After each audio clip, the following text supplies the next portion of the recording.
Progreso son sinónimo de empresarios de avanzada. Quédate con nosotros y conoce cómo avanza un país en De Avanzada Radio.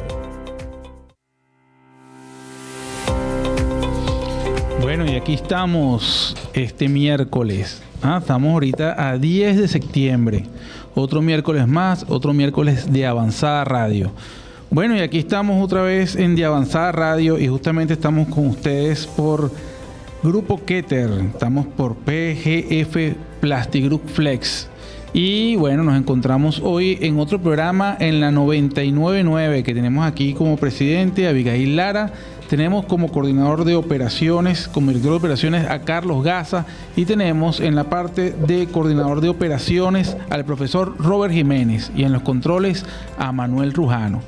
Bueno, y aquí está como locutor Juan Carlos Cortés acompañándolo otro mediodía más y con unos invitados especiales que tenemos el día de hoy porque tenemos justamente a la Universidad Central de Venezuela, la Facultad de Agronomía y el Departamento de Botánica acompañándonos hoy, el Instituto de Botánica acompañándonos hoy nada más y nada menos que con la profesora Mercedes Castro y el profesor Torrecillo Pedro Torrecillo. Bueno, acompañándonos hoy vamos a estar hablando de unas compañeras aladas, algo que estamos haciendo de investigaciones dentro de la universidad y es lo que he venido conversando, que bueno, que cada instituto, cada centro de investigación, cada universidad, cada empresa viene haciendo una investigación, viene haciendo un aporte a lo que tiene que ver con la sociedad, viene haciendo un aporte a lo que tiene que ver con los conocimientos, pero que estamos trabajando algo aislados, algo que bueno, que las empresas, que las instituciones están haciendo y que no nos están informando. Y por eso estamos el día de hoy justamente aquí en la 99.9 hablando un poco de eso. Hoy vamos a estar hablando justamente de esas abejas, de las que nos ayudan a polinizar, las que nos ayudan a movilizar todo lo que tiene que ver para que las plantas puedan después tener un desarrollo, llegar a la parte de floración y después a la parte de fructificación. Entonces, bueno, vamos a estar hablando, aquí le doy un pase para conocerlos un poco. Aquí tenemos a la profesora Mercedes Castro. Hola, buenas tardes, ¿cómo están? Bueno, un placer realmente estar aquí hoy con ustedes. Venimos desde la Facultad de Agronomía de la Universidad Central de Venezuela, que estamos en el campus Maracay. Y bueno, hoy venimos a hablar un poco de un proyecto que estamos desarrollando. En la Facultad de Agronomía se abordan muchas cosas asociadas con el campo, con la agroindustria, pero en particular estamos trabajando con mieles, con nuestras amigas aladas, como dices tú, con las abejas, ¿verdad? Estamos trabajando un proyecto multidisciplinario donde estamos abordando distintas facetas, desde lo que es la parte del manejo de las abejas como una actividad productiva, así como el estudio de muchos de los productos de la colmena, particularmente la miel, pues porque es el producto más conocido y el que más se comercializa. Y entonces hemos venido trabajando un poco para darle una mayor visibilidad a este producto que en Venezuela generalmente se toma como un producto medicinal, sin embargo es un alimento también y tiene particularidades muy especiales debido principalmente a la flora de nuestro país, que hace que tengamos acá mieles únicas y muy especiales, de verdad que vale la pena conocer, porque la miel no es que todas las mieles saben iguales, las mieles saben muy diferentes dependiendo de las plantas de donde vengan.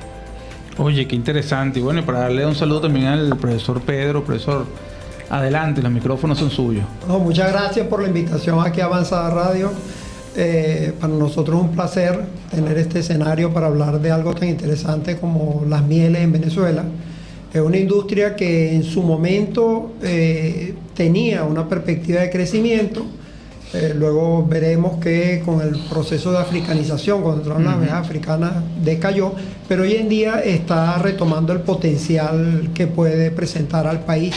Y proyectos como este buscan precisamente apoyar a los apicultores en ese sentido. Sí, es verdad. Mira, yo venía escuchando y tenemos 2 horas para hablar de esto, así que vamos a ir desarrollando el tema, pero empecemos desde el principio. Sabes que ahorita uno cuando revisa Instagram, las redes sociales, se viene hablando mucho justamente de esta parte de las abejas, algo que se había dejado en conversación y bueno, la polinización, todo se da por obra y gracia de la naturaleza, pero no sabíamos cómo.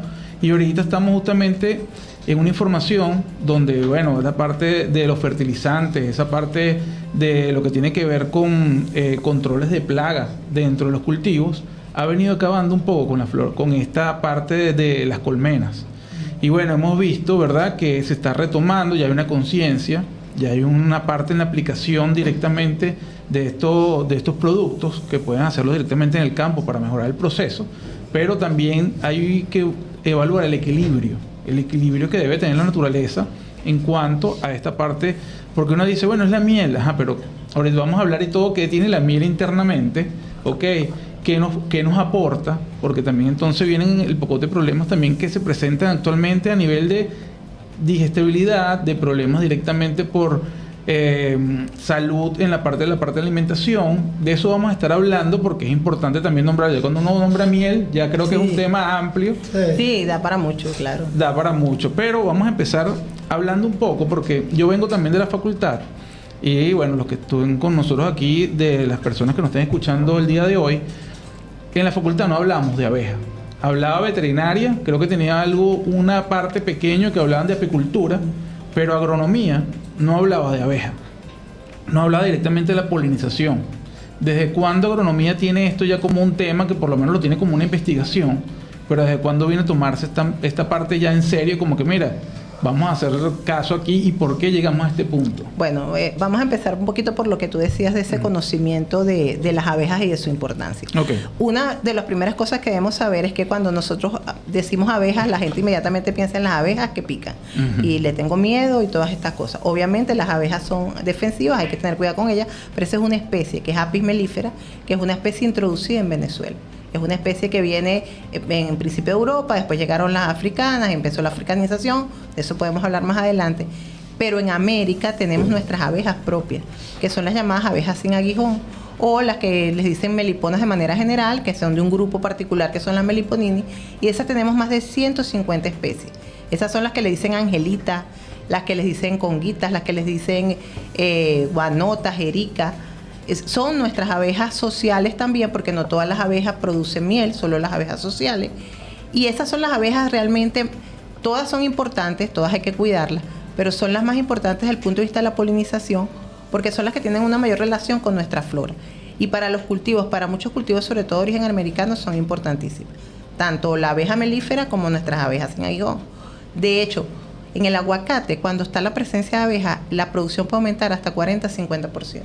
Wow. Esa es la importancia de los polinizadores. Hay plantas que se pueden autopolinizar, tienen un cierto porcentaje de autopolinización, pero cuando tú tienes el polinizador, los rendimientos aumentan brutalmente y eso está comprobado científicamente, se han hecho experimentos. Eso ocurre en muchos cultivos, girasol, ajonjolí, muchos. Hay cultivos que no requieren las abejas, por ejemplo los cereales. Entonces por eso dicen que si desaparecen las abejas, bueno, ¿qué comeríamos? Cereales. Sería solo cereales prácticamente. Hay algunas plantas que son frutales que tienen algún grado de autopolinización, pero es muy bajito. Entonces, las abejas realmente cumplen un papel ecológico sumamente importante y es muy relevante que estemos empezando de nuevo a visualizar, a darle su importancia y a cuidarlas, ¿no? Y eso es bien interesante. Bueno, yo lo voy a dejar allí porque estamos hablando entonces que si las dividimos en dos grandes grupos, estaríamos hablando de abejas con aguijón y abejas sin aguijón. Exacto. Las sociales, sí. Ok, ¿hay alguna forma de que se trabaje esas abejas sin aguijón? Porque yo he visto solamente trabajando en colmenas, abejas con aguijón. No, sí, claro que las trabajan los meliponicultores. Entonces, las personas que trabajan con las abejas sin aguijón, aunque todos son de un gran grupo, que es la familia, que son las ápides, pero el apis es un grupo y las meliponini son otro grupo. Entonces, los que trabajan con ese grupo de abejas se llaman meliponicultores. Y sí, muchísimo. De hecho, la erica, esta miel que está aquí, por ejemplo, viene de una de esas abejas, que es la erica. Está la erica, la guanota, como le digo, la angelita. A veces cuando ustedes ven tubitos chiquititos por ahí en las paredes, y esas abejas producen miel. Esa miel es mucho menor cantidad, tiene unas características totalmente distintas a la miel que tú estás acostumbrado a consumir y se suele utilizar más como medicina. Por ejemplo, se utiliza mucho para ponérselo en los ojos, dicen que tiene propiedades para curar a los ojos, limpiarlos, tal. Sin embargo, bueno, eso tiene que también ser comprobado científicamente, no es lo que se usa. Hay estudios que se ve que tienen propiedades antibióticas, antiinflamatorias, pero siempre yo digo que esas cosas con cuidado. Pero ese es el uso que generalmente se les da. Ok. Yo he visto también, estábamos hablando ahorita de la parte de la producción para la parte económica, la parte directamente de producción. He visto que, por ejemplo, en España vienen y van rotando directamente las colmenas para los cultivos. Ellos agarran y dicen, por ejemplo, tenemos aquí una producción de naranja que nos da un 70% de rendimiento y logran llevarlo de repente hasta un 90% de rendimiento solamente con colocar colmenas dentro de la parte del cultivo en el momento de floración. Entonces, es más, revisé algunos, me parece que no me acuerdo, creo que son... creo que era una semilla. Creo que, ya te voy a decir. Las almendras. Las almendras. Oye, vi que aumenta un 90%. Me quedé sorprendido con ese número. Un 90% que aumenta directamente solamente por meter abejas en las colmenas en la parte de floración. Ese es un servicio que prestan los apicultores, se llama el servicio de polinización. Es decir, el apicultor mueve sus colmenas hacia donde están los cultivos. Es una asociación que tiene que tener con el agricultor. Cuando tú vas a trabajar con el agricultor, si el apicultor y el agricultor deben trabajar de la mano, porque también tienen que, por ejemplo, las prácticas agrícolas que se hacen, hay que combinarlas con las prácticas apícolas. Porque si te aplicas, por ejemplo, un insecticida puede afectar las poblaciones. Eso hay que manejarlo, pero se puede manejar. ¿Se hace aquí en Venezuela? Sí se hace, no tan directamente como servicio, algunos muy poquitos lo hacen como servicio, pero generalmente a veces se asocia. Entonces el agricultor dice, bueno, yo te estoy pagando porque tú te estás llevando la miel, pero realmente el apicultor también está arriesgando mover sus abejas, todo. Claro. Por ejemplo, ahora hay apicultores, cuando es la época de floración de la ajonjolí y del girasol en Portuguesa, muchos llevan, esa es una práctica que se llama transhumancia. Okay. Bueno, igualito que se hace con los animales, con cualquier animal que se mueve. Tener abejas es como tener vaca, cerdo, pollo. Obviamente los manejos son distintos en cada grupo, pero es igualito, pues. Tú tienes un manejo. Entonces, ese manejo es que llevan cuando van moviéndose, porque para poder tener, por ejemplo, producción todo el año, si tú quisieras hacerlo, las floraciones no son todo el año. Entonces, tú tienes que ir moviendo si te interesa eso, porque hay distintos modelos en que trabajan los apicultores. Tú vas moviendo, eso se llama transhumancia, son transhumantes porque van moviendo las abejas de un lugar a otro buscando floraciones. Eso lo pueden hacer asociados con agricultores. Entonces, por ejemplo, lo llevan a la ajonjolí o al girasol. Eso aumenta la producción bárbaramente. En California, por ejemplo, que es donde están las mayores siembras de almendras del mundo, los apicultores estadounidenses prácticamente todos llevan sus colmenas para poder garantizar la producción de almendras. Sin embargo, muchas veces pierden colmenas en el viaje, todas esas cosas. Entonces eso hay que verlo como un servicio. No es que tú sacaste la miel y eso es lo que tú te ganaste. No, el apicultor está prestándole un servicio a la agricultura. Entonces, bueno, ahí tienen ellos que ponerse de acuerdo en ese modelo. No, y además creo que es algo para sacarlo, porque si tú tienes ya un histórico donde tu producción solamente llega a un 30% y de repente la llevas a un 60%, claro, ahí cómo sacar los rendimientos y cómo sacar ahí un beneficio que se le da directamente al apicultor. Yo estaba muy apegado a eso. Bueno, yo cuando hablamos la primera vez te dije que yo realicé la apicultura con mi abuelo. Ajá. Yo tenía como 14, 15 años, 16, y nos tocó también trasladar, porque las teníamos en Tocuyito, y en la época de invierno había que llevarla. Me recuerdo que la llevamos a Boca de Aroa, y cuando la llevamos allá, bueno, la miel cambiaba el sabor porque nos agarraba todo el sabor bueno, sabía flores de coco, sabía como a coco, o sea, era diferente totalmente el sabor que teníamos allí.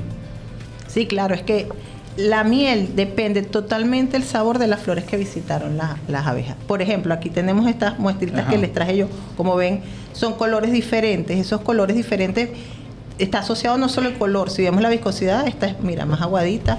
Esta es mucho más, prácticamente ni se mueve de lo espesa que es. Y eso va a depender de las flores que visitaron las abejas. Entonces, ninguna miel es igual a otra. Ese es un problema que tienen muchos apicultores cuando van a comercializar. Que tú compraste, bueno, le compraste al señor Juan una miel este año, esta fecha, y a la fecha siguiente le vas a comprar y él tiene otra. No, yo no quiero esa, yo quiero la otra. No, pero es que ahorita tengo esta. Porque las floraciones cambian. Okay. Y el apicultor lo que no puede, tú puedes controlar que come una vaca, tú puedes controlar que come un pollo, puedes controlar que come un cerdo, pero no puedes controlar a dónde va una abeja. Las abejas se mueven para donde hay comida, para donde hay flores. No le importa, tú tienes aquí, tú sembraste esto porque te pareció que era chévere. No, a ella no le gusta eso, quiere irse para allá porque ellas tienen capacidad de percibir los néctares que tienen una mejor calidad para su alimentación. Porque básicamente ellas van buscando néctar como fuente de energía para producir la miel, que es su fuente de energía, y el polen, que es su fuente de proteína. Okay. Entonces, ellas pueden detectar calidades que van a satisfacer mejor sus necesidades nutricionales. Entonces, ellas van a ir a donde les interesa más ir, con la oferta que hay, por supuesto. Ya se pueden mover hasta 5 kilómetros de donde está la colmena. Generalmente se mueven máximo de 3, pero se van a mover si es necesario. Si la comida está más cerca, no se va, como cualquier otra persona, claro, animal, cualquier cosa, pues si tienes la comida aquí no te vas a ir para allá bien lejos. No vas a gastar más energía innecesariamente, vamos a decirlo así. Okay. Y eso va a depender entonces las tipos de mieles que vas a tener en un momento determinado. Ok, no, y bueno, metiéndonos en la parte botánica, además tenemos de que no solamente es la miel, sino es el tipo, los beneficios que podamos encontrar también de dónde saca el néctar y de dónde saca el polen. Porque también tenemos esa variedad, o sea, ya son varias variables que tenemos aquí. También tenemos esa parte de que, bueno, esa particularidad que ellas agarran también. Si, por ejemplo, no sé, en la parte de botánica que me pueden decir ustedes, mira, sí, cuando se alimenta de la parte de cocoteros, ella tiene esa parte, bueno, y puede tener estos beneficios adicionales que se le incorporan a la miel. Mira, ¿también la podemos trabajar así? Se puede trabajar. Nosotros en Venezuela todavía no hemos llegado ahí. Tenemos que llegar. Es algo en lo que estamos trabajando porque la idea de este proyecto es que vaya creciendo y se vaya agregando gente de distintos ámbitos. De la parte de medicina, que podemos hablar más adelante, lo que se está haciendo en medicina con la miel en cuanto a tratamiento de heridas y de quemaduras es muy interesante. Pero en cuanto a esas propiedades antioxidantes, antiinflamatorias, antibióticas que tienen las mieles, que las tienen, puede variar según la planta o el tipo de néctar que esté mezclado allí, pero eso hay que hacer los estudios científicos. En Venezuela nos falta abordar esos estudios científicos para poder decir, esta miel nuestra, por ejemplo, estoy inventando en este momento, obviamente, esta miel tiene más capacidad antibiótica, esta tiene más capacidad antioxidante, se podría saber, pero hay que hacer los estudios. De hecho, no sé si han oído hablar de una miel que es muy famosa en el mundo, que es la miel de Manuka, que viene de Nueva Zelanda. La manuka es una planta que es endémica de Nueva Zelanda y otras islas por allí cercanas. Esa miel, si tú la buscas en el mercado, es carísima, carísima, carísima. Porque es carísima. Además, si tú la ves en su etiqueta, tú le vas a ver unos números, que es 800, 400, 500. ¿Qué sucedió con esta miel? Es un ejemplo bien interesante de lo que se puede llegar a hacer con las mieles. En los años, como en el 90 y pico, por allí, unos científicos en Nueva Zelanda empezaron a estudiar distintos tipos de mieles de allá, propias allá, empezaron a estudiar justamente sus propiedades antibióticas, antiinflamatorias, antioxidantes. Cuando empezaron a estudiar la miel de Manuka, que ni siquiera era de las más apreciadas porque no es una miel que sabe delicioso, es una miel oscura, de un sabor fuerte, bueno, descubrieron que las propiedades antiinflamatorias, antioxidantes que tenía, pero era brutal comparada con las otras. Empezaron a desarrollar esa actividad allí. De hecho, esa miel es la más, a nivel internacional es una de las más caras. Y ellos llegaron a detectar cuál era el compuesto que tenía el néctar de esa planta que le daba esas propiedades. Y las abejas no van siempre a visitar, por ejemplo, yo te digo, esta miel es de mango, pero de mango con otras cosas, nunca es de mango solo. Puede tener más mango, menos mango, mitad mango. Entonces ellos determinan, hasta según la cantidad que tiene del néctar de la planta, ellos generaron unas escalas. Entonces 400, 500, 800, porque eso significa la cantidad del compuesto que tiene la miel. Entonces mientras más alto es, más de ese compuesto que le da sus propiedades tiene y más cara es. Entonces fíjate lo que se puede llegar cuando tú haces un estudio de todos esos detalles que puedes conseguir en la miel. Es bien interesante. Oye, no, ya veo. Mira, sabes que nosotros, para hablar un poquito aquí, vamos a estar hablando de muchos temas, pero vamos a hablar de todo lo que nos dan las abejas, porque uno dice, bueno, es miel solamente lo que tenemos aquí. Ya hablamos que tenemos la parte del polen, que hay una forma de tomar el polen justamente de las abejas y lo están utilizando también como medicamento. Sé que también tienen el propolen, o propóleo. Propóleo.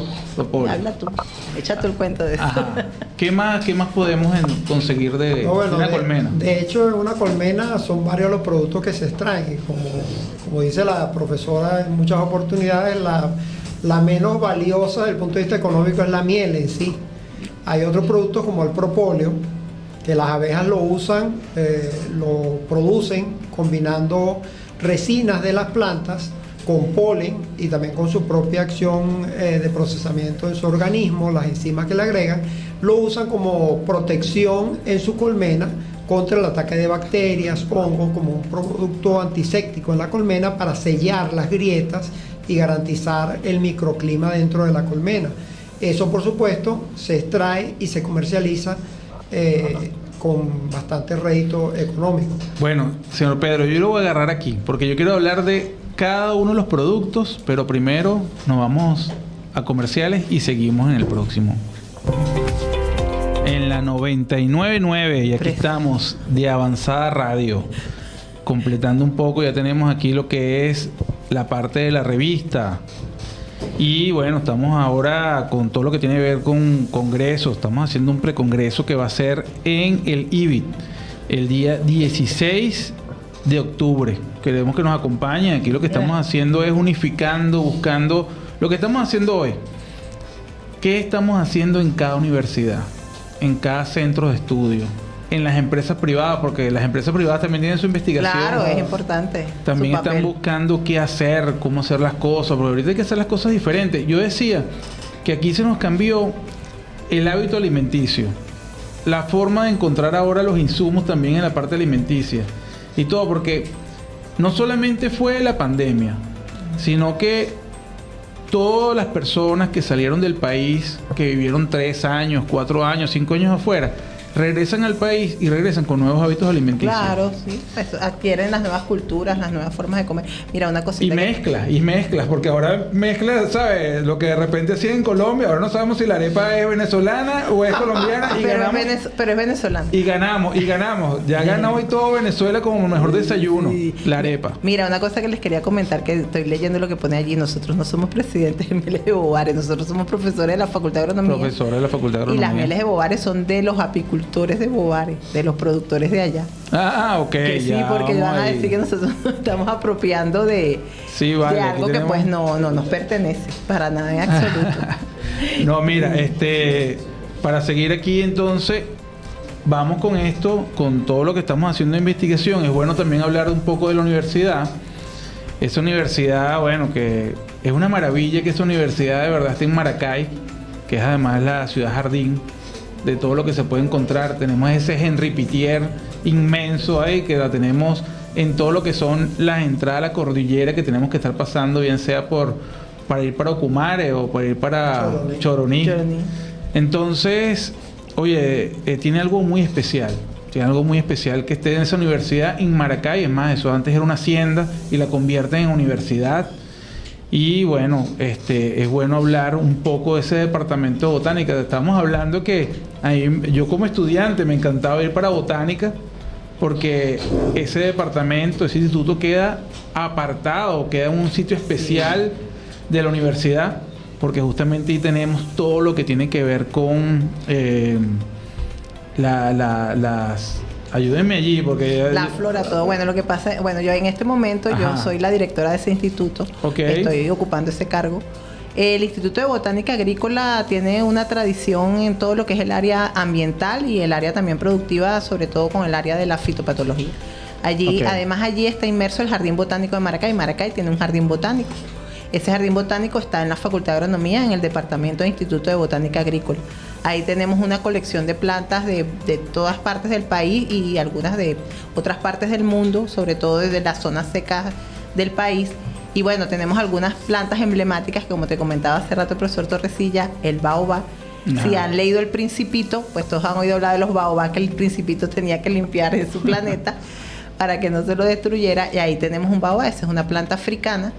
Y pues hay muy pocos ejemplares en el país. Hay en el Jardín Botánico Xerofítico de Coro, hay en alguna otra parte que probablemente haya en Caracas y en Maracay. Maracay, que ese es un árbol que, bueno, por cierto, el profesor Torrecilla puede hablar mejor de él porque él fue uno de los que lo sembró. Sí. Bueno, nos puede regalar esa parte. Y nombre científico, porque aquí nos quedamos con esa parte de nombre, familia y nombre científico. Bueno, el baobab, ese ejemplar que está allí, es hijo de los 3 ejemplares que están en el Jardín Xerofítico de Coro. Se trajo en el año 86, lo trajo el profesor Baltasar Trujillo. En ese momento yo era estudiante, estaba por graduarme, y lo plantamos allí en el Jardín Botánico de Maracay. Actualmente pertenece a la misma familia que el algodón, la familia Malvaceae, y su nombre es Adansonia digitata. Es una planta africana, como dijo la profe. Es sagrada allá en África, muy apreciada, y aquí es un atractivo en el jardín. Mucha gente lo va a visitar para abrazarlo, Hay 2 árboles que son muy abrazados en ese jardín. Ajá, ¿cuál es el otro? La ceiba, Ok. que es familia. prima de este, Ok. pero es americana, Ujú. y el baobab africano. Esos son los 2 árboles, Oye. árboles de bastantes dimensiones, de diámetro de tronco grande, y la gente lo va a Yo visitar. me recuerdo ahí que tienen coco de mono también. Ah, sí. Hay coco de mono, sí, licitidaceae, la familia. Tenemos en el jardín y hay cerca de la biblioteca. Cerca de la biblioteca hay otro, ese claro que sí. seguro viste mucho. Y a mí me gusta cuando florece porque saca un olor Sí. espectacular. Es fuerte. Hay gente que le gusta y gente que no, ¿no? Porque es Pero un olor muy las flores son muy penetrante. curiosas. Sí, claro, Muy claro, raras. claro. Igual también ahí tenemos la parte de todo lo que tiene que ver con jardines xerófilos, que tenemos allí. Ahí hay Sí. una representación interesante de cactáceas, que es una familia americana propia de nuestras tierras, y ahí incluso tenemos un ejemplar que está en peligro de extinción, Ah, sí. y ahí está cultivado allí en el jardín. Incluso interesante señalarte, en ese jardín hay 2 ejemplares de una especie, ¿cómo es que es el nombre de la...? Caparis ya no es. Lo que era Caparis valerabella, Ok. que son los últimos que quedan en el planeta. Oye, Es sí. una- Y lo tienen ahí sembrado. Es ustedes. una especie extinta en la naturaleza, no se le ha encontrado más en los alrededores de Valera, de la ciudad de Valera, que es donde es oriunda. Y los 2 últimos ejemplares que conozcamos existen, quedan en el jardín. Si se mueren, por eso los protegemos mucho, se extingue esa especie. Y hay forma de hacer propagación para poder. En eso estamos, no es muy fácil, pero en eso estamos viendo qué posibilidades. Se han hecho algunos intentos con... Ok. Yo vi plantas acuáticas que también tienen allí. Sí, había una Sí. colección. Ahora estamos en recuperación de los estanques, pero tenemos algunas de las plantas resguardadas en vivero para poder incorporarlas a los estanques, ¿no? Porque es importante también siempre tener. La idea de los jardines botánicos tiene un área de investigación, de docencia y de extensión. El jardín botánico, pues, es alguna manera de conectar más directamente a las personas con las plantas, conocerlas más directamente, poderlas ver, conocer, tocar, estudiar mejor. Entonces, bueno, esa es una función que tenemos que cumplir y por eso tratamos de representar como muchos ambientes diferentes cuando se visita el jardín, que también debe cumplir un papel importante en la educación ambiental, que nuestro jardín botánico siempre lo ha hecho. Ok. Ustedes creo que no se llama hemeroteca. ¿Cómo se llama cuando haces El herbario. El herbario. Allí se encuentra el herbario Víctor Manuel Vadillo, Ok. que es el segundo herbario del país. En cuanto a número de ejemplares, tiene alrededor de 120.000 ejemplares de plantas. Ok. Y eso es una colección de plantas secas, como muchos lo han hecho en el liceo, Ajá. y ustedes como estudiantes de agronomía, nosotros como estudiantes de agronomía lo tuvimos que hacer en botánica. Pero en el herbario institucional son unas cartulinas de un tamaño estándar y allí están acomodadas unas muestras de plantas secas etiquetadas con toda su información. Hay plantas colectadas por Henri Pittier Wow. y por grandes colectores venezolanos como Vadillo, Baltasar Trujillo, se encuentran ahí depositadas. Oye, mira, y esa parte que hacían también del cuidado de semillas, también tienen almacenamiento de semillas. Lo que es el banco de semillas, sí. El banco de semillas. Se está haciendo, porque la idea es ir recuperando y teniendo material para poder hacer reforestaciones bien pensadas con las plantas nuestras de las áreas que son. Entonces, pues siempre se trata de tener una colección de semillas. Hay semillas que las puedes almacenar, otras que tienes que colectarlas todos los años porque su viabilidad es mucho menor. Pero también hacemos ese trabajo de mantener colecciones de semillas, sobre todo de nuestras plantas autóctonas. Ok, mira, y a mí siempre me decían como estudiante que en el... ¿Cómo se llama el instituto que queda hacia arriba ya subiendo en línea? Ajá. Que había todo lo que era, todas las plantaciones de tipos de mango. Una colección muy importante de mangos había allí en línea. Bueno, todavía existe una parte. Ahí hay una colección de mango, de variedad de mango y también de aguacate. Lamentablemente en el peor momento de la crisis se perdió gran parte del material, pero siguen conservando. Ok, y habíamos hablado también que bueno, que esa parte también, aunque fue mala esa parte de la crisis, porque de verdad que se descuidó mucho esa parte de la universidad y se descuidó hasta la parte de las plantaciones, de todo lo que es la parte del herbario. Sabemos también que bueno, que vino algo que estuvimos hablando, algo que se rescató porque empezaron a bajar justamente los animales de las montañas. ¿Qué encontramos ahora ya? Eso fue un fenómeno interesante porque en el periodo de la pandemia, como se señaló en muchas partes del mundo, al haber, sobre todo en la Facultad de Agronomía, poca interacción de seres humanos en el área del jardín botánico y también el abandono que generó la falta de mantenimiento, se reprodujo un poco las condiciones de la selva original de allí y empezó a aparecer una fauna muy variada, o sea, báquiros, zorros, cuerpoespines, bueno, una cantidad de, incluso 2 ejemplares de araguato aparecieron también allí.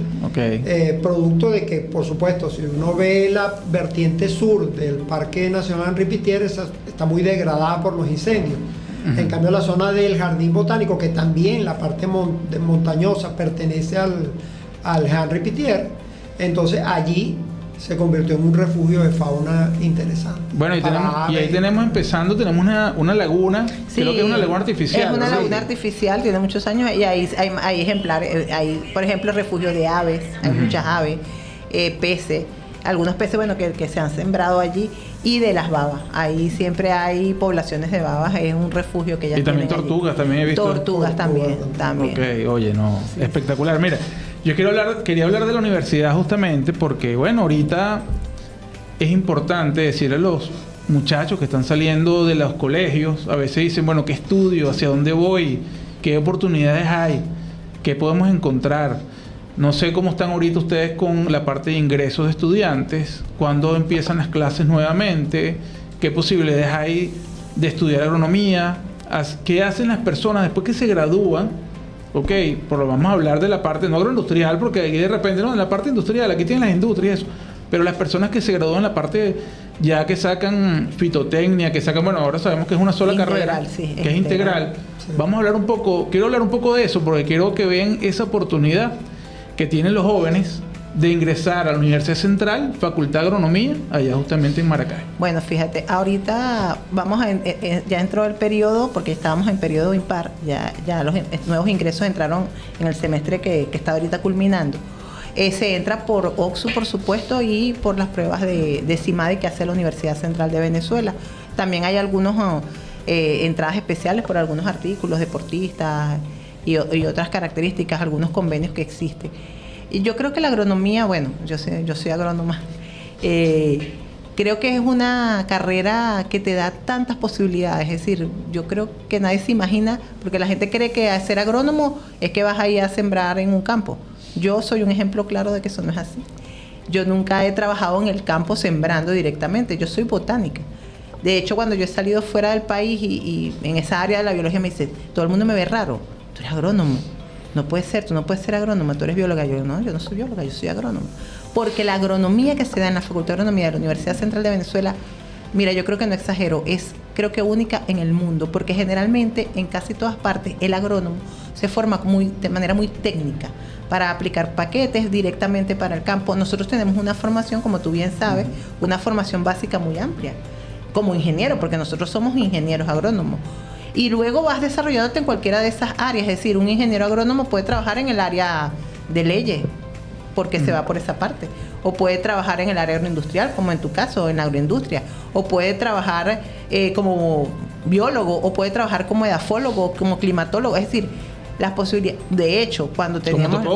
Como topógrafo. Cuando teníamos la mención de ingeniería, que bueno, todavía te puedes ir por esa área, puedes ir tomando electiva, de construcciones, de manejo materiales. Yo tengo familiares que son agrónomos que se dedicaron a la parte civil, de la ingeniería civil prácticamente, con las limitaciones que tiene el agrónomo en ese campo. Entonces te da unas posibilidades increíbles. A veces la gente se decepciona y dice, ¿qué voy a hacer con esto? ¿Qué posibilidades me da? Esto no. Pero las opciones son infinitas, porque es una carrera muy integral. Sí. Una carrera donde tú estás trabajando con un agroecosistema. Tienes que conocer todo. Tú tienes que saber de plantas, de animales, de suelo, de clima, de todo. Vas a trabajar con gente. Tienes que saber manejarte con la gente. Tienes que saber de administración. Es decir, tienes que saber un poquito de todo para realmente poder aplicar tu carrera. Y luego, si a ti te gusta algo en particular, pues tú te vas especializando y a eso te dedicas. Yo creo que es una de las carreras más integrales que existe, la agronomía. Y de verdad, la agronomía, a pesar de la crisis, a pesar de todo, la agronomía que sea en la Facultad de Agronomía de la Universidad Central de Venezuela es de una altísima calidad. A pesar de los pesares, hemos logrado mantener esa calidad. Es verdad. Mira, yo me recuerdo que estando en la universidad, nosotros íbamos para Mérida, a la cuenca del Saysay, y hacíamos una recopilación de la parte de zootecnia, de la parte directamente botánica, del trabajo directamente con los cultivos, con las personas, directamente haciendo, eso se llama rural, extensión rural, extensionismo. Entonces hacíamos todo lo que era el trabajo, íbamos viendo a ver si había plantaciones diferentes justamente en la cuenca, y en ese momento me recuerdo que habíamos encontrado pinos que no eran de la cuenca y que estaban agarrando ya cierta parte de la cuenca, y estábamos preocupados, me recuerdo por eso. O sea, esa parte de investigación, esa parte de conseguir directamente la parte botánica, dígame todo lo que hay por investigar todavía en lo que es la parte de nosotros del Roraima, de todo lo que encontramos ahí, el Sari Sariñama, o sea, todo lo que tenemos allí por encontrar, por todavía visualizar, por ponerle nombre. Que pienso que, bueno, que es algo muy, muy importante, algo directamente que tenemos aquí para sacarle provecho, y siento que la parte de los ingenieros agrónomos en esa área es algo es fundamental.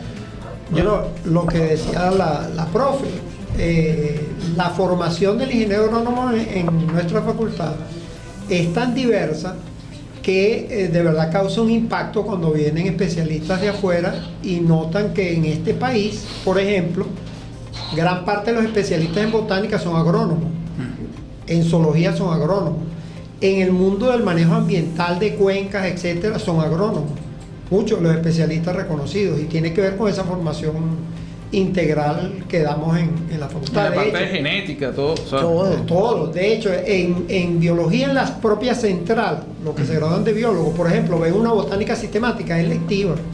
En cambio, cuando uno se gradúa allí, la ves obligatoria. Claro. O sea, que tú sales como agrónomo y viste una botánica sistemática, viste una morfoanatomía, una fisiología vegetal. O sea, tienes una formación en ese campo que es más de biólogo que de agrónomo.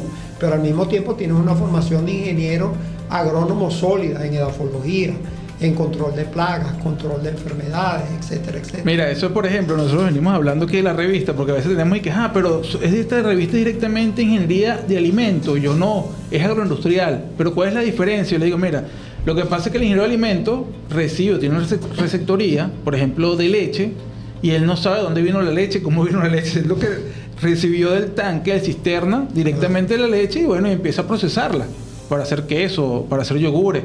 Nosotros vamos un poco más allá, venimos y bueno, tenemos toda la parte de aguas abajo, que vean, mira, está bien, esta la agarraron de esta parte, tenemos estos ganados, estas son las razas que dan directamente la mejor leche, y nos metemos un poco más hacia allá, la parte de alimentación del ganado, que es algo de lo que estamos hablando ahorita aquí, porque cuando te vienes a tocar lo de las abejas, y vuelvo a repetir aquí esta parte, viene todo lo que puedes producir o de dónde vino la parte botánica de esas abejas. Sí, no, es que esa parte es bien interesante, ¿no? Y es importante abordarlo. En cuanto me recordé ahorita un poquito que tú decías que cuando estuviste en la facultad no se hablaba de la apicultura, y realmente no, era así. En veterinaria sí se daba electiva. Ahorita estamos empezando a fortalecer eso. De hecho, estamos ya elaborando, se elaboró un programa de apicultura básica que va a ser electiva, por supuesto, no va a estar en la malla obligatoria, pero yo creo que ya dentro de máximo un año, pues sí, para este semestre no será que empiece, sino el siguiente ya va a estar en oferta. Con Oye, qué bueno. Gente de zoología, que va a dar la parte más de producción, de manejo de las abejas, nosotros con la parte de todo el manejo de la parte botánica, que es súper importante también para las abejas, gente de economía que va a hablar también pues de la parte porque al final es un negocio y tú tienes que saber cómo trabajas esa parte de lo que son estructuras de costos, toda esa parte de mercado, que también es importante abordarla. Y yo creo que va a ser bien interesante esa experiencia. Hay mucha avidez de parte de mucha gente de tener formación en el área de la apicultura. Mira, para la juventud que quiere ir para la universidad y conocer un poco más, ¿cuándo empiezan las clases? ¿Cuándo empiezan directamente las actividades? ¿Cuándo se pueden acercar? Mira, ahorita empezamos el 18, nuevamente. Estamos en periodo vacacional. Empezamos el 18 de septiembre. Nosotros estamos todavía en un semestre. Nosotros no cortamos semestre para irnos de vacaciones. Okay. El semestre debe terminar posiblemente a finales de octubre. Y debemos empezar quizás a finales de noviembre próximo. Fechas tentativas, yo no manejo esa parte directamente, ¿ok? Pero ese va a ser un segundo semestre, es decir, no nuevos ingresos. Los nuevos ingresos sería para el año que viene, que ya deberían estar asignados tanto por la OCSU como por la prueba de CIMADI que hace la Universidad Central de Venezuela. Okay. Entonces, pero los chicos se pueden acercar, ver qué otras opciones hay, para cuándo podría ser, pero ya a partir de, yo diría después del 20 de septiembre. Okay. Sería lo ideal para que pudieran recibir y visitar información. la universidad, porque Claro. eso, mira, solamente visitarlo es como ir para un parque, No, visitarla a partir del 18, pues cualquier persona pasear Ok. por allá. Ok, bueno, y aquí entonces vamos a la tercera fase directamente del programa. Y bueno, vamos primero a un corte comercial. Y Avanzada Radio. Bueno, y aquí seguimos hablando de la apicultura y de todo lo que tenemos en la parte botánica también con esa apicultura. Bueno, mire, veníamos hablando, me parece que hicimos un corte porque necesitamos hablar de la universidad porque es importante. No iba a perder esta oportunidad de tener aquí profesores que han, bueno, mira, que han hecho que la universidad siga batiendo ese récord, esa constancia que no ha parado, ¿verdad? Y no iba a perder la oportunidad de invitar a los estudiantes, los que estén saliendo nuevos buscando una carrera universitaria, y decirles que bueno, que tenemos esta opción que es agronomía. No pude perder esta oportunidad. Y bueno, pero veníamos hablando antes de los productos directamente de la miel, de la colmena. Y nos paramos en el propóleo. Estábamos hablando del propóleo, cómo se sacaba, cómo se producía el propóleo y para qué servía. El propóleo, como decía, las abejas lo extraen combinando resinas de árboles con polen y secreciones de su propio organismo y lo utilizan para sellar las aberturas de sus colmenas, sean naturales, cuando establecen la colmena en un árbol, por ejemplo, o en las colmenas de producción, y tiene función antiséptica.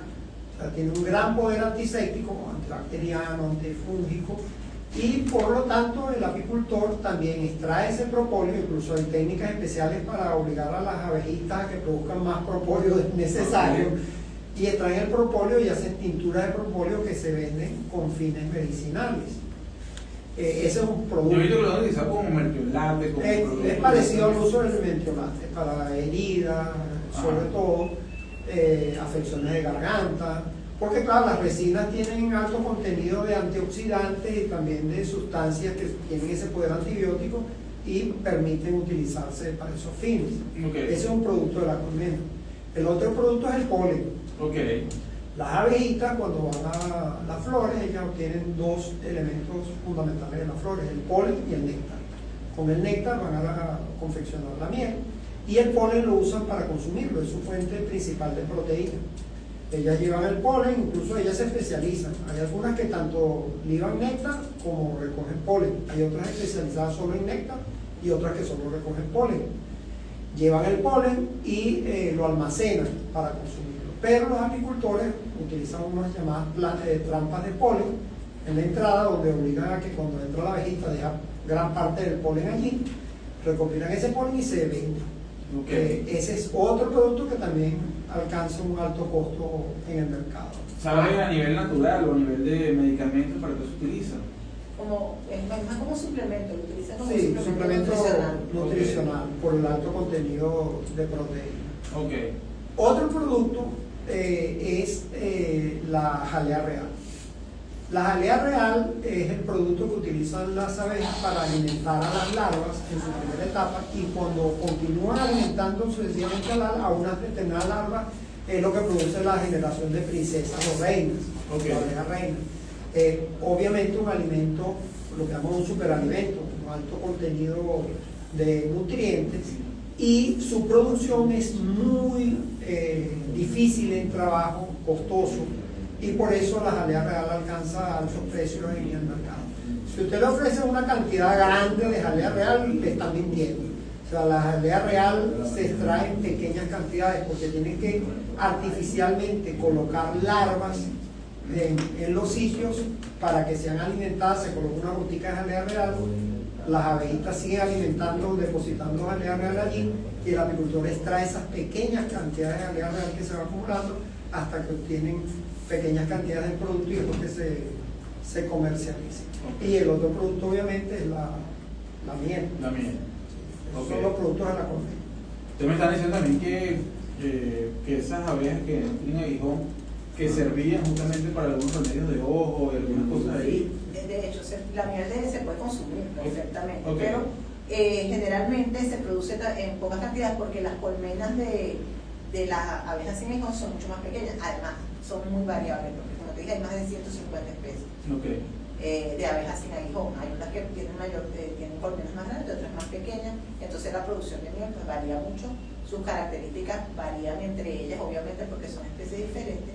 Entonces, debido a la bajita cantidad, generalmente, y por las propiedades que se les ha visto, vamos a decir de manera popular, se utiliza mucho con estos fines. Se considera, como digo, estas son consideraciones populares. Hay quienes consideran que son buenas para las cataratas, para tratamientos de afecciones a nivel ocular, pero eso debería ser apoyado con investigaciones científicas para que podamos realmente comprobar que sí tiene ese efecto. Una pregunta en esa parte. ¿Hay alguna investigación en la parte de apicultura dentro de la Universidad Central de Venezuela en la parte de agronomía? En la parte de agronomía, en esta parte de las aplicaciones de los beneficios. En agronomía no, porque nosotros estamos dedicando más a esta parte de la producción y de las mieles y de estas cosas. Sin embargo, estamos empezando a tratar de hacer relaciones para hacer investigaciones multidisciplinarias con la parte de la gente de la Facultad de Medicina, Facultad de Farmacia, que son los que deben hacer esto. Es interesante, ya que tocamos ese punto, que la miel se está utilizando, por ejemplo, aquí en Carabobo, en un hospital en Mariara. Tuvimos la oportunidad en un encuentro, nosotros siempre hacemos todos los años en el Día asociado al Día Mundial de las Abejas, que es el 20 de mayo, siempre hacemos una actividad en la Facultad de Agronomía, para tratar un poco de que la gente vaya conociendo más sobre la apicultura y todos sus aspectos. Y este año tuvimos la oportunidad de contar con la parte médica, lo hicimos desde el punto de vista de la parte médica, y nos acompañó un médico que está trabajando en el Hospital de Mariara con mieles para tratar heridas abiertas, también se utilizan para quemaduras. Y parece que es bastante efectivo el uso de las mieles crudas, por supuesto, para estos tratamientos. Sin embargo, necesitamos seguir generando alianzas para ver qué tipos de mieles son mejores que otras, todas estas cosas. De hecho, se venden apósitos de miel para el tratamiento de quemaduras y de heridas. Y entonces, justamente con esto está incipiente, todavía no se ha empezado nada, son ideas, vamos a decirlo así. Con la gente de la Facultad de Medicina estamos viendo si podemos ir desarrollando un proyecto en este sentido. Sí, yo he visto ventas ventas de miel. Sí, porque para eso se tratan, para las heridas y quemaduras. Entonces, cuando hablas de mieles crudas y mieles... te explico. Hablas de esa parte. Vamos a hablar de eso de las mieles crudas. ¿Qué sucede? Una miel, es decir, ¿qué es la miel? Básicamente es un producto, es un edulcorante, vamos a decirlo así, que tiene unas propiedades particulares. ¿Pero por qué tiene esas propiedades particulares? Por lo que le agregan las abejas. La miel está compuesta básicamente de glucosa y fructosa, que son dos azúcares. Sacarosa debe tener muy poquita cantidad, máximo 5%, porque si no ya no se considera miel. Pero además de eso está todo antioxidantes, flavonoides, otras cosas que están allí, y las enzimas que le agregan las abejas en el proceso de transformar el néctar de las flores en miel. Ellas agregan un montón de enzimas. Las enzimas, como sabemos, a ciertos altos grados de temperatura se degradan y ya no funcionan, ya no hacen el trabajo que hacen. Entonces, la miel, como tú te la deberías comer, es de la colmena, es decir, envasado y a tu boca. Eso no se puede pasteurizar. Entonces, es lo que se llama miel cruda. Una miel que no es cruda, una miel pasteurizada, mire, eso es un edulcorante, eso no tiene ningún tipo de propiedad de la que se le da a la miel. Puede saber a miel, puede parecer miel, pero no funcionalmente ya no es miel. Porque si tú calientas una miel por encima de los 40 grados, la mataste. Si mataste las propiedades que tienen las enzimas. Entonces, cuando se habla de miel cruda, es una miel que no ha sido calentada, que no debe ser calentada. Pero ¿qué sucede cuando no calientas la miel? La miel de manera natural cristaliza. Eso es un proceso natural. Va a cristalizar más rápido o menos rápido dependiendo de las flores que visitaron las abejas. Hay néctares que tienden a cristalizar, es decir, cuando se transforman en miel tienden a cristalizar menos, otros que tienden a cristalizar más. Pero ¿qué sucede cuando tú ves una miel cristalizada? ¿Qué dice? Eso es azúcar. Sí, está ligada. Que está ligada, tú me estás vendiendo azúcar, me estás vendiendo algo que no es. ¿Qué hace el apicultor? Si necesita vender su producto, lo calienta. Cuando lo calienta, esos azúcares cambian su estructura químicamente y no cristalizan o se demoran demasiado en volver a cristalizar. Entonces tú la compras porque no está cristalizada. Te cuento algo que me contó un apicultor para que tú veas al nivel que llega. Él me decía, él está en Portuguesa y él tenía Así los negocios donde colocaba su miel en Barquisimeto. Me dice, profesora, yo tenía 18 negocios donde yo colocaba mi miel, él la calentaba. Pero él sabe que eso no lo debe hacer. Y él dijo, un año dijo, no, yo este año voy a meter mi miel como debe ser, miel cruda. Llevó su miel cruda, la colocó en un negocio, le quedaron 2 negocios. Porque la miel cristalizó. Todas se la devolvieron. ¿Qué vuelve a hacer el apicultor? ¿Qué va a hacer? Calentarla porque él necesita vivir. Entonces, tú como consumidor, debido a que no estás formado, que no conoces estas características de la miel, obligas a que te venden algo que no es lo que debería ser bueno. Es decir, si una miel la calienta, no la compres, compra azúcar, te va a salir más barato y el Pero eso lo que pasa es que es un temazo. Sí, esa es la pregunta que hace todo el mundo. Sí, que hace todo el mundo que dice, ¿cómo sé que esta miel es verdadera, que no está ligada, que no es mezcla, que no es azúcar 100%? ¿Qué puedo hacer? Ay, es un tema muy complicado, te lo voy a decir. La miel es el tercer producto más adulterado en el mundo, después de la leche y el aceite de oliva. Okay. La tercera es la miel. ¿Qué sucede? ¿Cómo la pueden adulterar? Pueden mezclar miel con jarabe, te pueden meter jarabe, eso es complicadísimo. Todo eso, el fósforo, mentira. La bota, mentira. Ahora una nueva, que esta es la que me parece más loca de todas, que tú pones un plato con agua, le echas una gota de miel y entonces aparece el panal porque es que la miel tiene memoria. Bueno, señores. La botella. La botella que le da la vuelta vuelta y sale la burbuja. No, Todo eso depende de la viscosidad de la miel, de esas características. Wow, pero Bueno, no, eso no. me lo pone más difícil ahora. Sí, te lo pongo más difícil porque resulta que si la meto en la nevera y cristaliza, eso es azúcar. Mire, si usted mete una miel en la nevera y no le cristaliza a los 2 o 3 días, bótela. Bótela porque eso es jarabe. La miel cristaliza de manera natural, es lo natural que cristaliza. El jarabe de maíz no cristaliza por sus características químicas que tiene. Entonces es complicado. Hay pruebas de laboratorio que se pueden hacer, pero tú no puedes ir a llevar la miel al laboratorio que lo metan en un espectrofotómetro para que vean cómo hacen. Es complicado eso. Entonces, ¿qué recomiendo yo? Cómprale a un apicultor. Alguien que tú sepas que es apicultor, que es de tu confianza. Es la única garantía que puedes tener, lamentablemente, porque no hemos llegado en el consumo, aquí en Venezuela todavía, a no exigir que las mieles que coloquen en los mercados tengan las pruebas que tienen que tener. Porque si tú le haces ciertas pruebas, hay pruebas, por ejemplo, nosotros tenemos en Venezuela la norma Covenin, es bastante vieja, hay que actualizarlo, pero existe una norma Covenin para la miel y deberían hacerse algunas pruebas. Hay unas pruebas que se hacen, por ejemplo, la prueba de la diastasa. La diastasa es una enzima que si tú haces esa prueba y no está presente en cierta cantidad, es que la miel la calentaron o no era miel, porque esa diastasa es una enzima que está de manera natural en la miel. Luego hay otra prueba que es la hidroximetilsulfural, que cuando tú le haces esa prueba te puede decir si la miel se calentó o no se calentó. Puedes medir cantidad de sacarosa, algunas cosas que te darían más seguridad de que la miel que estás comprando es verdaderamente miel. Pero como todavía no hemos llegado a eso, tenemos que trabajar en eso porque tenemos que ir cada vez perfeccionando lo que estamos haciendo con relación a las mieles, porque la miel, la parte de la trazabilidad es muy importante. Es un producto que va directo de la colmena a tu boca. No es como la leche que se pasteuriza, no es como el queso que tú lo puedes comprar pasteurizado, ahí se mató todo. No. En la miel, todo lo que se hace en la colmena afecta al polen, a la miel, a todo lo que hemos hablado ahorita. Por ejemplo, los ahumadores. Cuando el apicultor va a trabajar, como nuestras abejas están africanizadas, son bastante defensivas, ellos tienen que ir con los ahumadores, es decir, echar humo para que las abejas se calmen y ellos puedan trabajar con las colmenas. Bueno, lo que le ponen a ese ahumador, si por ejemplo, ponte tú que lo prendieras con gasol, que es un apicultor serio jamás haría eso todo se va a la colmena, todo se mete en la miel, y que te vas a comer, al polen que te vas a comer, al propóleo que te vas a utilizar. Entonces, toda esa parte tiene que estar muy cuidada, ¿verdad? Para que tú consumas un producto de calidad. Otra cosa, mira, si a ti te ofrecen un kilo de miel en $8, $7, no lo compres, eso no es bueno.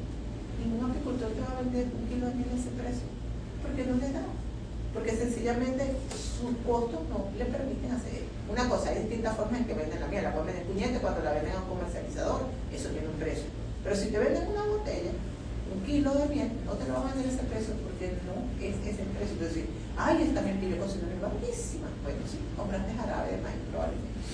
Entonces, es complejo, es un tema sumamente complicado y que es lo que siempre los apicultores te dicen. a veces me cuesta mucho vender porque la gente dice que tu miel no es de verdad, que tu miel es falsa, que tu miel es esto. Hay muchos estafadores también. Entonces, bueno, mi recomendación, consigue una persona que sea apicultor o un comercializador serio y compre solamente a eso. O la gente que dice, no, es que esto no sabe a miel, porque tiene una memoria del sabor de miel de una miel estándar. Okay. Y las mieles, como vamos a señalar, varían mucho el sabor. Okay. De repente te consigues una miel con un sabor raro, que no es lo que tú conoces como miel de la mayoría de las mieles comerciales. Mira, vamos a hablar un poco ahora de los tipos de miel, hablando de los sabores que encontramos en la miel. Uy, eso es un mundo bien interesante. Hay muchos tipos. Bueno, vamos a empezar a hablar de cosas que a veces se habla, que si la miel es multifloral o la miel es monofloral. Eso es un término muy utilizado. Muchas veces los agricultores dicen, mi miel es multifloral. Hay estándares internacionales. Una miel monofloral se considera que es una miel donde el polen que domina dentro de esa miel es más del 45%. Por ejemplo, yo cuando cuento, ahorita de hecho cuento lo que hacemos de eso, yo cuando cuento el polen en esa miel, más del 45% es de, por ejemplo, jobo. Entonces, más del 45%, esa es miel de jobo. Pero hay 55% que es otra cosa. Es muy difícil que las abejas solamente visiten una especie. Tendrías que tener la colmena en hectáreas y hectáreas y hectáreas de una misma cosa.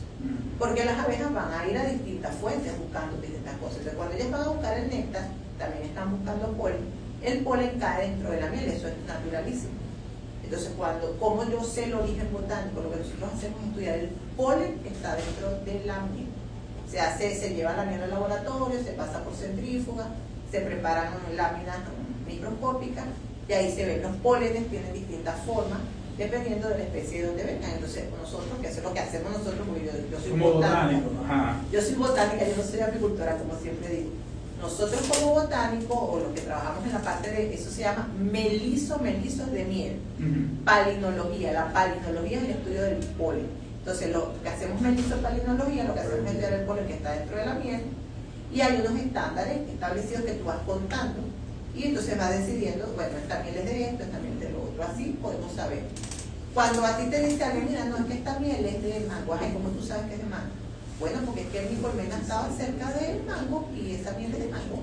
Y yo sé que cuando hay mango, el apicultor tiene un conocimiento y no se puede despreciar porque muchas veces es así. Porque ellos, mira, no hay nadie más observador que un apicultor.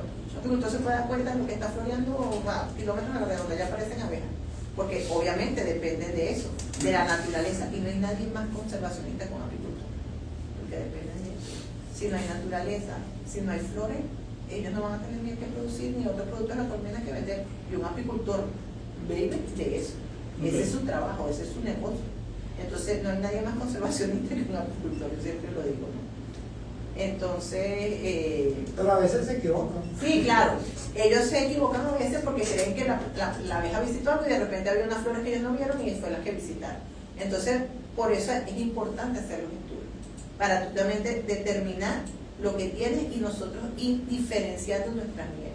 Porque al tener una miel diferenciada aumenta el valor, es decir, le das valor agregado a ese producto. Ok. Bueno, profesora, yo quiero seguir hablando de ese tema. Claro que sí. Nos vamos ahorita a un corte comercial y ya venimos. Bueno, estamos aquí entonces en De Avanzada Radio. Voy a decir aquí rapidito quiénes son los patrocinantes de nosotros. Está el grupo Keter, con marciladora, todo lo que tiene que ver con procesos en la cual quieras regular completamente la compañía, acondicionar, hacer montajes directamente que te sirvan para tener una inocuidad dentro de planta, procesos estables. Hablan con marciladora, el teléfono es 0414-432-9852.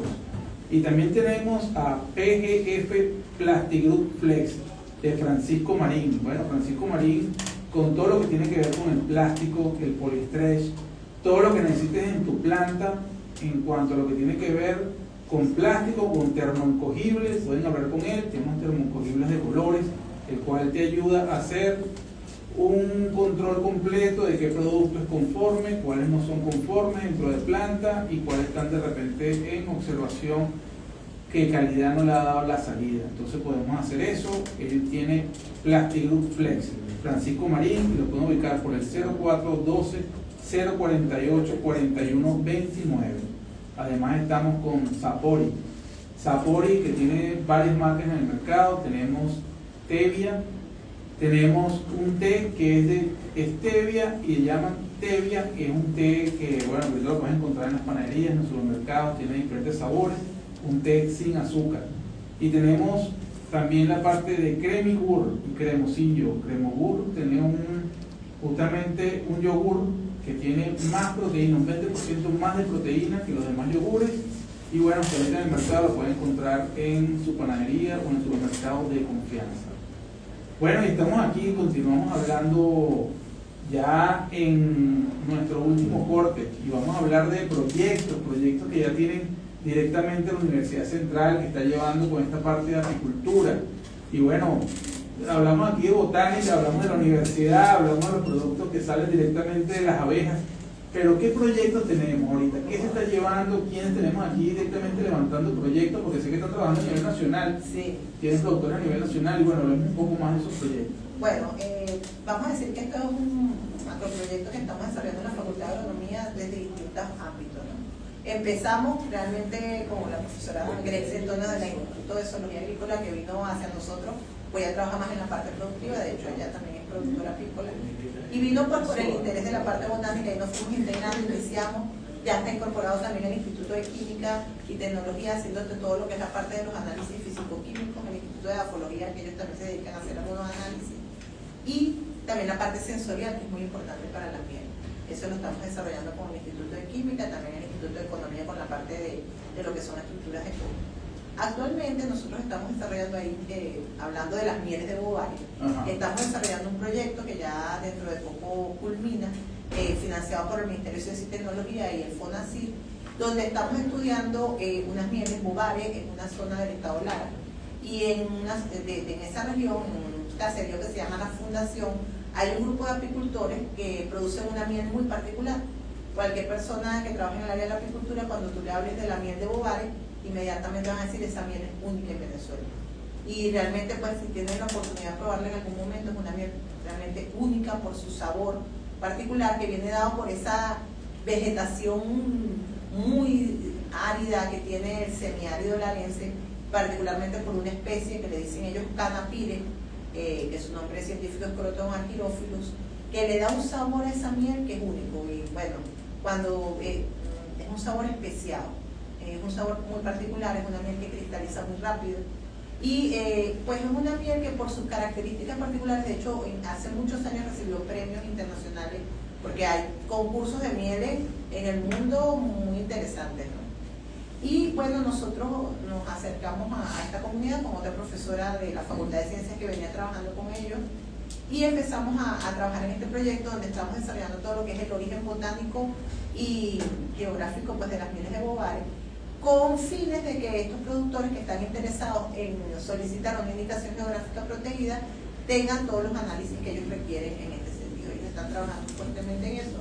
Y bueno, esperemos que pronto tengamos ya una segunda miel, porque ya tenemos una miel que tiene indicación geográfica protegida en el país, la miel Cavitepuy del estado Bolívar, desarrollado por productores es parte del trabajo de productores de esa zona de Cavitepuy.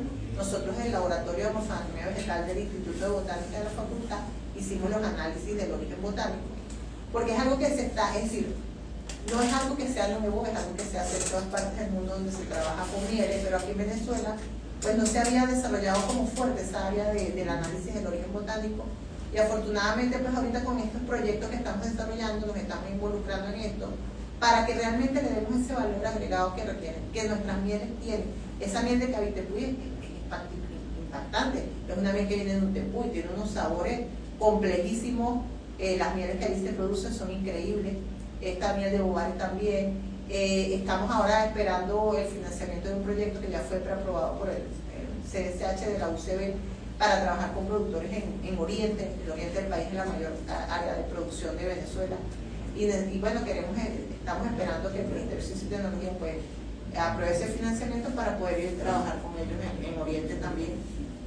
Porque la idea de estos proyectos, ¿cuál es? Es proyectar la apicultura nacional, profesionalizarla, y también ayudar a educar al consumidor. Porque como vemos, hay muchos problemas en la educación del consumidor que a veces por creer cosas que no son reales hace que el producto que le está llegando a la mesa no sea el más adecuado ni el mejor para ellos mismos. Y yo creo que además de poder cubrir nuestro mercado nacional. Tenemos una altísima potencialidad de salir al mercado internacional por las mieles diferenciadas venezolanas. Ok, aquí de repente, sí, en Venezuela no hay una cultura, pero cuéntame algo de esas culturas, por ejemplo, que puedes encontrar en Europa. En esa parte, por ejemplo, me estás diciendo que sí pagan esa diferenciación y por eso es que vienen trabajando con eso, ¿correcto? Sí, claro que sí. Por ejemplo, el mercado a nivel de exportación, uno de los mayores de los mayores consumidores de miel de calidad del mundo es Alemania. Es un mercado bastante fuerte y difícil de entrarle porque son muy exigentes. Los alemanes consumen muchísima miel, mucho más que nosotros, porque lo ven como un alimento, no como en Venezuela. Lo que pasa con la miel es que la vemos como una medicina y la consumen, la quieren pura para hacer un remedio, que no está mal, vamos a estar claros, pero también es un alimento. Entonces en Alemania se consume mucho como alimento y aprecian mucho las mieles diferenciadas, de los sabores diferentes, todas estas cosas, pero es un mercado muy exigente, es un mercado donde tienes que garantizar la inocuidad. Como te comentaba anteriormente, la miel va de la colmena envasado a tu boca, no pasa por ningún, y no debe pasar por ningún tipo de proceso de pasteurización, porque térmico, porque no, la dañaría. Entonces son muy exigentes. Todo el manejo que se hace de las mieles debe ser muy cuidadoso. Tú debes hacer todo esto, es cuidar mucho tu proceso como productor, de manera que tú le garantices al consumidor un producto de calidad. Pero yo creo que si seguimos trabajando en esto, seguimos las universidades trabajando de mano con los productores, que es la idea. Pues la idea, el trabajo de la universidad al final al país es formar, por supuesto, profesionales, pero desde el punto de vista de la extensión universitaria es acompañar, en el caso de la Facultad de Agronomía de la Universidad Central de Venezuela, es acompañar al productor en su proceso. Okay. Acompañarlo y tratar de dar respuesta a esas necesidades que tiene el campo. Ok, entonces hoy está trabajando en la parte de Falcón. No, eso es Lara. Estado Lara. Bovar Estado Lara. Bovar Estado Lara. Eso es Estado Lara. Sí, señora. Okay. Ahorita estamos trabajando ahí y esperamos que si todo va bien y se da el financiamiento, ya el año que viene podemos estar en Oriente. Trabajando con los productores de Oriente. Oye, está bien, está bien. ¿Y qué características me decías que tenías aquí presente? Bueno, aquí tenemos unas mieles. Bueno, primero tenemos esta miel, que como ven aquí tiene como un fermentadito arriba. Ajá. Esta es una miel que es de Lerica, de una de nuestras abejas sin aguijón. Es una miel mucho más líquida, fermentada, porque las abejas sin aguijón hacen una miel totalmente diferente a la abeja melífera. Es una miel que, como le explicábamos hace rato, pues, esas colmenas no bajan tanto, no controlan tanto la temperatura, entonces tiene una alta contenido de humedad, más de un 24%. Eso ya favorece la fermentación porque obviamente hay bacterias, hay ciertas cosas que de manera natural. Entonces, pues son mieles que tienen esas características. Luego tenemos, en el caso de las mieles de apis, de las abejas melíferas, tenemos dos tipos que traemos hoy. Vean que los colores son totalmente distintos, uno más oscurito, uno más clarito. Las densidades y luego los sabores y los olores que puedan percibir son distintas. Esta viene de Bovar Estado Lara, que es con la que estamos trabajando ahorita. Miel de canapire, porque predomina allí el canapire. Es una miel con sabores especiados, muy viscosa, que tiende a cristalizar. Y esta miel viene de Oriente, del estado Monaga, de las sabanas del estado Monaga. Esta es una miel de mastranto, muy famosa la miel de mastranto en el oriente del país. Se produce cuando los mastrantales florecen, entonces las abejas van allí y producen esta miel que tiene unos tonos mentolados bien interesantes. Entonces todas esas características están asociadas al tipo de abeja y sobre todo a las flores que visitaron. Okay. Eso marca las características de una miel. Profesor, una pregunta. Si queremos más información de ustedes, ¿tienen alguna página que estén llevando por la universidad? Sí, claro. Por Instagram, @FaguCB, que es la página de la Facultad de Agronomía, y siempre nosotros estamos presentando todo lo que se hace con relación a proyectos, a lo que estamos desarrollando y los servicios que se ofrecen. Nosotros ya a los apicultores les ofrecemos servicios. El servicio del origen botánico, del origen geográfico, algunas pruebas físico-químicas, ya estamos haciendo los análisis sensoriales también. Todos esos servicios desde el punto de vista de la parte de la miel los estamos ofreciendo a los productores en este momento. Ok, ¿qué les piden o qué les exigen o por qué me tengo que ir yo para que me den una denominación de origen, una denominación geográfica? Las indicaciones geográficas protegidas se hacen a través del SAPI, que es el Sistema de Propiedad Intelectual, ¿no? Por el SAPI. Ellos se encargan de desarrollar, tienen un área que se encarga de desarrollar todo lo que es la indicación geográfica protegida. Para solicitarla solo tiene que hacer un grupo de productores organizados.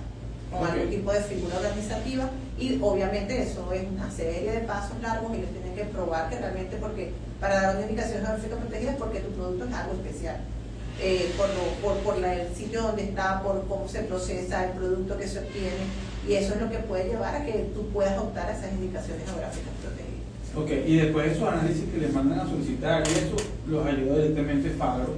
Sí, en el caso del cacao también, por ejemplo, que Okay. tiene todo un área del cacao importantísimo, el café, la Facultad de Agronomía también está trabajando mucho en eso.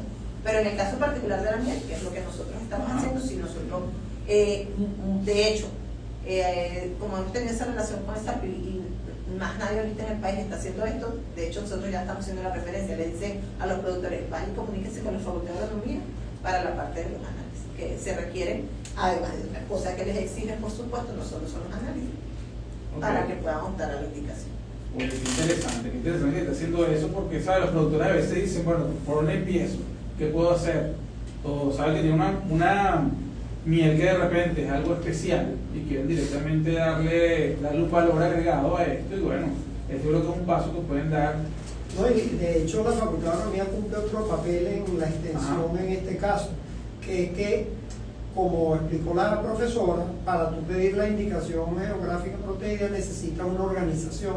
Ok. Entonces, indirectamente, a la facultad promover esa posibilidad y las ventajas que da eso desde el punto de vista del valor agregado a un producto, en este caso la miel, también implica ayudarlos a organizarse.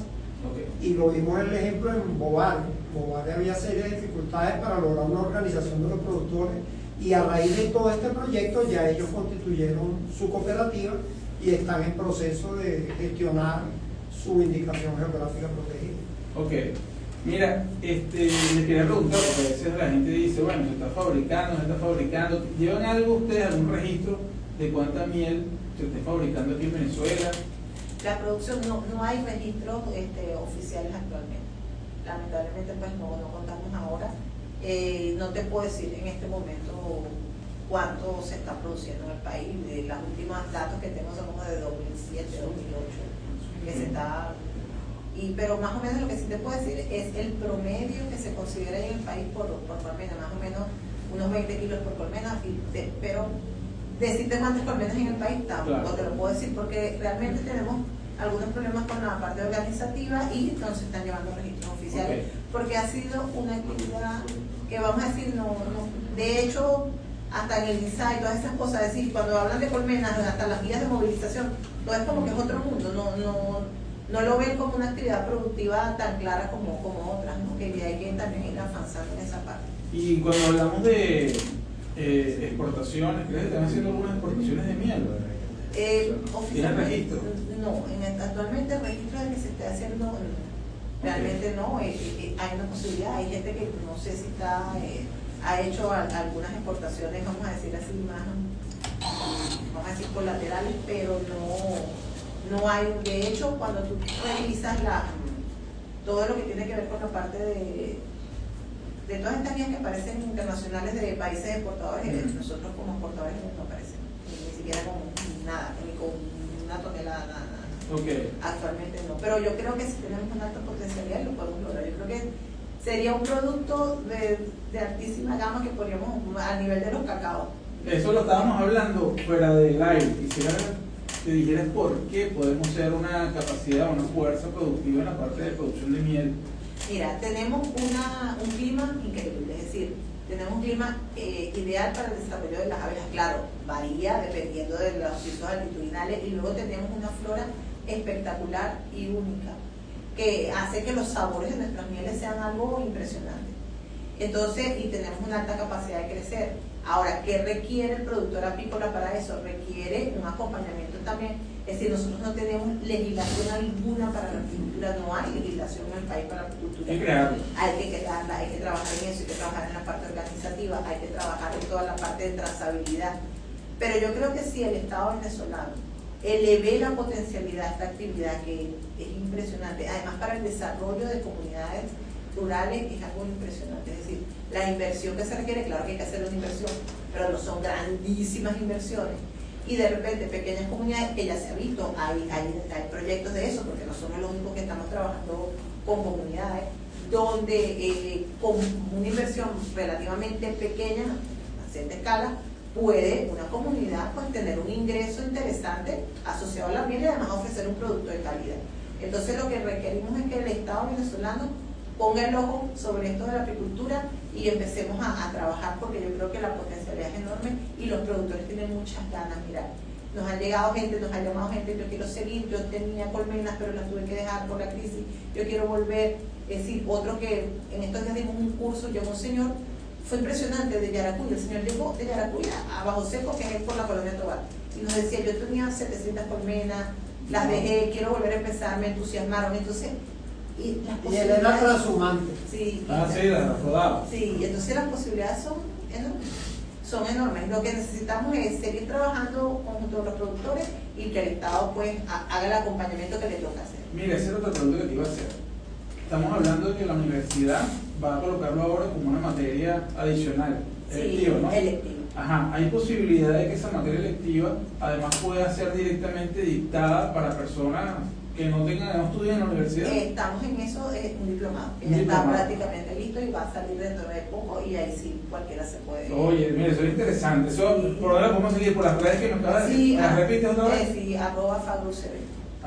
@FagroUCB. Sí, no, sí. Excelente que tengamos esto porque, mira, las personas se quedan preguntando y las personas saben, después de que de repente dicen, mira, me quiero dedicar a otra cosa, quiero de repente tener una vida un poco más sana, más ligada al campo.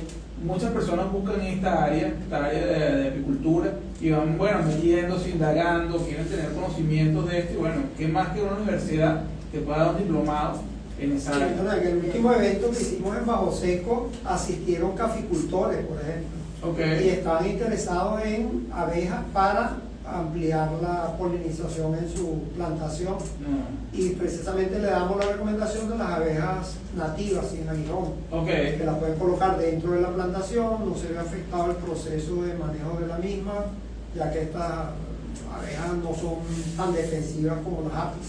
Okay. No hay peligro de accidentes por picadura. Mira, y en eso que habíamos conversado de que se llevara esto directamente como una producción, como tal. A mí me gustaría entonces que siguiéramos entonces la página, ¿ok? Que estuviéramos pendientes entonces del diplomado, no tienen todavía fecha. No tenemos, pero está bastante estructurado. Yo creo que probablemente a principios del año que viene lo podamos tener. Ok, bueno, yo primeramente les quiero dar las gracias a ustedes por haber venido al programa. Gracias a ti por Gracias a ti. invitarnos. Ok, esto de tener aquí a la Facultad de Agronomía acompañándonos, viendo todo lo que se está haciendo, es lo que siempre estamos diciendo, es importante que esa información salga al público en general. Okay, lo que está haciendo dentro de las universidades, los centros de investigaciones y todo lo demás. Por eso es que los invitamos al precongreso que va a haber en el IBIT el 16 de octubre. Ok, están todos invitados, por favor sigan la página de emp.deavanzada para que puedan ver cómo va a ser directamente la entrada, para ver cómo va a ser directamente su participación dentro del evento. Y bueno, aquí en la 99.9 damos las gracias justamente al presidente, a Abigail Lara, al director de producción y programación, a Carlos Gaza, y al coordinador de operaciones, a Robert Jiménez. Como operador estuvo Manuel Rujano y aquí como locutor estuvo Juan Carlos Cortés. De verdad que nos vemos el próximo miércoles. Gracias por todo y bueno, hasta una próxima programa de Avanzada Radio.